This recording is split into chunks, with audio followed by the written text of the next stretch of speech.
Liverpool ne veut pas finir son mercato. Le Here We Go de Isaac a été lancé cette nuit. On n'a rien dit malgré son prix. Asponi à l'instant, Marc Guéhi. Le Here We Go qui vient d'être lancé à l'instant par Fabrizio Romano à 40 millions d'euros. Ce qui dépasse même officiellement la somme qu'on avait prévue à la base, qui était de 500 millions. Et vous avez devant vous la liste exacte. Le mercato le plus cher de l'histoire officiellement. Si Liverpool ne gagne rien cette saison, pas au minimum la première ligue, c'est une honte monumentale. Et je parle même pas du fait qu'ils sont littéralement censés tout prendre au sens propre du terme en soi, mais je suis gentil. Je vais juste me contenter en première ligue ou Ligue des Champions. Pour ce qui s'agit de l'histoire en elle-même, vous connaissez déjà mon avis sur ça. Il n'y a que eux qui sont capables de faire tout ça. Le Real Madrid, quand derrière, on va vouloir recruter des joueurs gratuitement parce que justement, on n'arrive pas à se hisser à la hauteur de ce genre d'équipe. Par contre, nous, ça va nous dire, oh tiens, vous avez une stratégie de merde, vous faites que recruter des joueurs en les blâmant contre leurs équipes respectives. On a cet argent, nous. On a cet argent, nous. Qui fait ça même? 500 millions, qui fait ça même? Wesh! Les gars, je suis hypé. Les gars, je suis hypé. Regardez qui est derrière moi. Alors, on l'avait bien deviné. On l'avait pressenti depuis un moment maintenant. Alexander Isak, c'est officiel à Liverpool. Maintenant, qui va pouvoir les concurrencer? Dites-moi, comment vous voulez rivaliser avec ça? Ils ont le meilleur effectif du monde et de très loin à tous les postes. Et les gars, est-ce que vous vous rendez compte? On l'avait très bien compris avec l'arrivée de Voltemat du côté de Newcastle que Alexander Isak, il allait bouger et qu'il allait pas rester toute une saison sans jouer. C'est impossible pour un mec qui risque de jouer la Coupe du Monde à la fin de la saison. C'est quasi officiel. En tout cas, Fabrizio Romano, il a donné le Hugo, mais bref, on l'avait deviné comme je vous le disais. Et c'est le transfert de ce mercato. C'est l'animation majeure principale de ce mercato d'été. Après avoir dans un premier temps effectué le plus gros coup de ce mercato en la personne de Florian Wirtz, un transfert à 130 millions d'euros. Là, on nous parle d'Alexander Isak à 150 millions d'euros. Ils ont trouvé des gisements de pétrole en tout dans le vide ou quoi? Sans vous parler de Kerkez, Frimpong, Ekitike 100 millions. Eh les gars, je suis hypé. En tout cas, Liverpool, je vais rater aucun de leurs matchs. Alors je sais pas comment Ernest Lot va réussir à composer avec ce casse-tête là. Wesh, il joue à FUT dans la vraie vie. Il joue à FIFA Ultimate Team. Il a les meilleurs joueurs du monde. Je sais pas comment il va réussir à placer Gakpo, Ekitike et Isaac. Je pense qu'il va en faire jouer un ailier. Et le plus apte à jouer ailier, je pense que c'est Isaac parce qu'il a déjà joué ailier, il me semble. Soit à Dortmund, soit à la Real Sociedad. Il s'excentre pas mal. On verra comment ça va s'articuler offensivement. Mais Liverpool, cette saison, mon Dieu.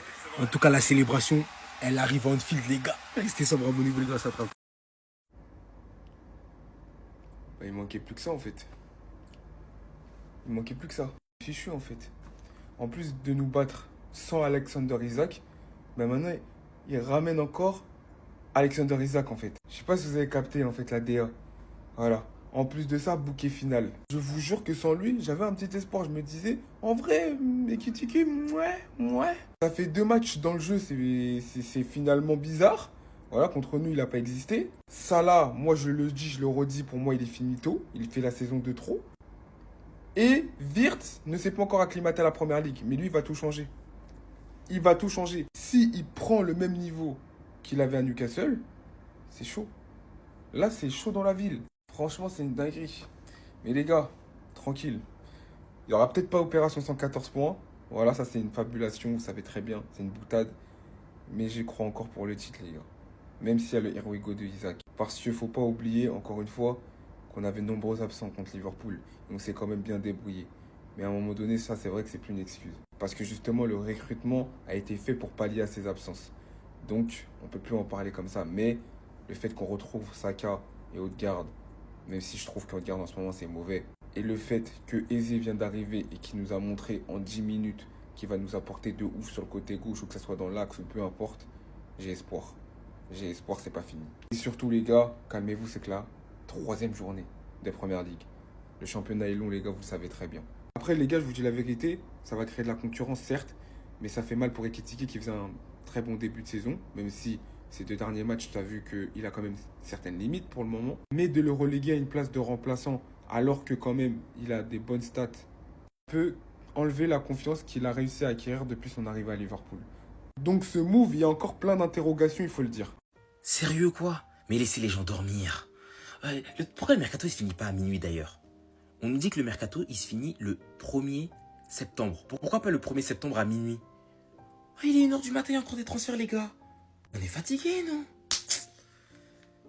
Isaac, qui va s'engager finalement à Liverpool. C'était inévitable, on le savait tous. On espérait juste que, vas-y, pourquoi pas, le transfert il tarde tellement que le mercato allait se fermer entre-temps. C'est vrai que lorsqu'on a vu Waltema 2 signer pour 85 millions, tu savais déjà, mais si ça s'était permis de faire une telle folie sur lui, ils allaient quand même bien rentrer Isaac derrière. Maintenant qu'il est là, c'est clair que les Reds sont encore plus renforcés offensivement. Surtout qu'on sentait lors du début de saison que lorsqu'Ekitike sortait, il manquait un attaquant de pointe. Et même si Ekitike, on l'aime bien, il peut pas faire une saison sans concurrence comme ça à Liverpool. C'était juste inconcevable en vrai. Et c'est vrai que malgré son début de saison, là, il aura comme une concurrence de taille qui est Alexander Isak. Je pense qu'Isak va être titulaire et qui va passer sur le banc. D'ailleurs, il a même été appelé finalement en équipe de France suite à la blessure de Ryan Cherki, qui s'est malheureusement blessé pendant 2 mois suite à une déchirure du quadriceps. À voir désormais comment la concurrence va être gérée. Et Liverpool a dépensé combien d'argent sur ce mercato, s'il vous plaît?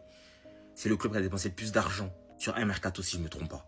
Wirtz 140, Ekitike 90 millions, non? Isaac 150 millions. Je sais même plus où donner de la tête, ça part dans tous les sens. Liverpool vient encore une fois de boucler 2 transferts en même pas 24 heures. Le pire c'est que là on parle pas de transfert de 1 million, non. Juste dans ce mercato là les amis, ils ont dépensé plus de 500 millions d'euros. Comment c'est possible? C'est tout simplement le mercato le plus cher de l'histoire, j'ai jamais vu ça. J'espère vraiment que toutes ces dépenses là vont servir à quelque chose parce que là c'est beaucoup trop. En première ligue, vous avez intérêt à terminer premier. Là de toute façon c'est bien parti pour vous, donc je m'inquiète pas trop. Et en Ligue des Champions c'est minimum demi-finale, même ça je suis trop gentil. Avec cette somme colossale que vous avez dépensée là, vous êtes censé remporter tous les trophées. Et ici les amis, c'est toutes les ventes qu'ils ont réussi à réaliser lors de ce mercato. Et dites-vous que même en termes de ventes, ils ont battu un record aussi. C'est tout simplement le mercato le plus onéreux de son histoire. Luis Diaz est parti pour 80 millions d'euros, Darwin Núñez 55 millions d'euros, Harvey Elliott 40 millions d'euros. Harvey Elliott qui désormais est un joueur d'Aston Villa, il est parti sous forme de prêt avec obligation d'achat de 40 millions d'euros. Donc c'est pas un transfert direct. Jarel Kansé est parti pour 40 millions d'euros, Ben Dewak pour 29 millions d'euros, Keller pour 21 millions d'euros, Trent Alexander-Arnold 10 millions et pour terminer Taylor Morton 15 millions d'euros. Franchement c'est pas mal, ils ont bien géré leurs ventes. Et c'est au niveau des achats là, moi je suis pas trop d'accord. 150 millions d'euros les amis pour Alexander Isak. Je dis pas qu'il les mérite pas, mais franchement c'est beaucoup trop. C'est le transfert le plus cher de l'histoire de la première ligue, dites-vous.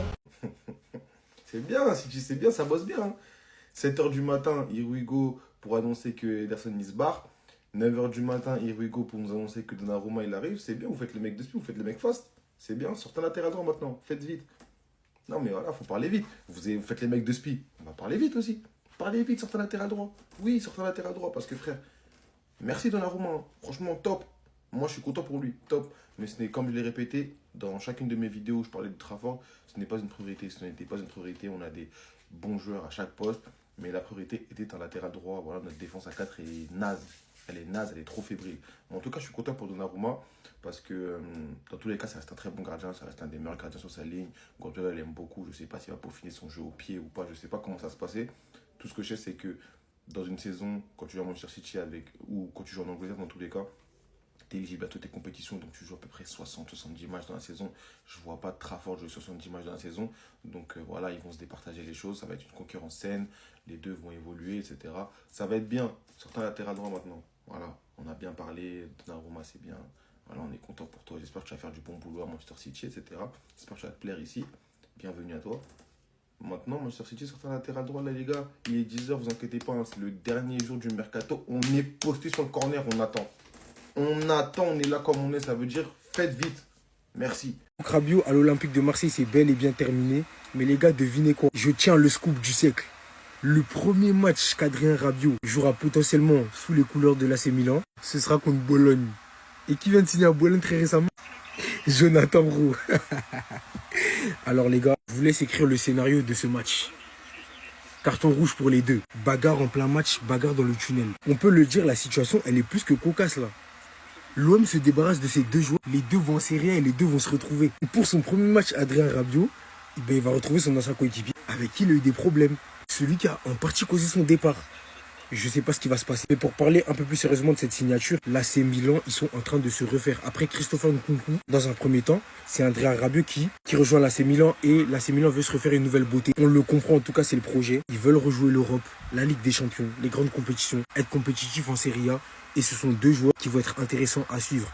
Alors, pour Rabiot, je ne sais pas si on peut considérer ça comme étant un glow down, mais il allait jouer cette saison la Ligue des Champions avec l'OM, alors qu'avec l'AC Milan, il va jouer aucune compétition européenne. Donc, reste à voir ce qui va se passer. J'espère en tout cas qu'il pourra performer à l'AC Milan de la même manière que Christopher Nkunku pour qu'il puisse retrouver les Bleus et jouer la Coupe du Monde parce qu'on en a besoin. Restez sobre, abonnez-vous les gars, on s'attrape. Alors là, cette nuit, les Here We Go se sont enchaînés. Voici tous les gros transferts qu'il y a eu cette nuit. On commence par Donnarumma, les amis, qui a signé avec Manchester City. La visite médicale est prévue pour cet après-midi. On nous dit qu'un accord à long terme a été finalisé il y a quelques semaines. Et tout est finalisé entre les deux clubs après la signature d'Ederson à Fenerbahçe. Donc Ederson, l'ancien gardien de Manchester City, lui, il a signé avec Fenerbahçe. On enchaîne les hommes avec un autre joueur, Randal Kolo Muani. Son transfert vers la Juve a capoté. On nous dit que le Paris Saint-Germain a mis fin aux négociations après que la Juve ait procédé à de nombreux changements dans la structuration du deal. Et à la dernière minute, on apprend par Fabrizio Romano que Randal Kolo Muani est un nouveau joueur de Tottenham. Ah oui, ça part très vite. Après, attention, il y a le média L'équipe qui nous dit qu'il a aussi trouvé un accord avec Aston Villa. Et ici, on a plus confiance en Fabrizio Romano que le média L'équipe. On enchaîne les hommes avec un autre gros transfert de cette nuit, Alexander Isak. Son dossier avait pris beaucoup plus de temps que prévu, mais ça y est, il a signé avec Liverpool. Et c'est pour la belle somme de 150 millions d'euros. C'est énorme. Il faut que là, on est sur le transfert record de Première Ligue. Il n'y a jamais eu plus que ça. Ah, Liverpool, vraiment chapeau. Avec l'arrivée de Trent Alexander-Arnold, voici la gueule de leur équipe. Je sais pas s'ils vont jouer désormais en 4-3-3 ou en 4-4-2. Et ce qui est sûr, c'est qu'Alexander Isak ne vient pas pour être remplaçant. Il va sûrement jouer en pointe avec Ekitike, ou soit Ekitike va jouer en tant qu'ailier. On termine les hommes avec notre cher Marc Guy, l'ancien joueur du FC Barcelone. Chelsea a conclu un accord avec Sunderland pour résilier le prêt de Marc Guy.